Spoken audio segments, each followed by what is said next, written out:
ذهبت إلى بيته، فتحت لي زوجته نجاة بوجهها المتعالي. كانت تخفي شيئا.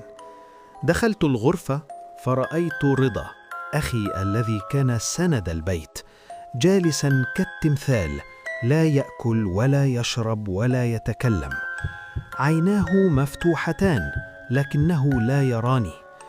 علمت أن هذا هو المصاب بالذهول.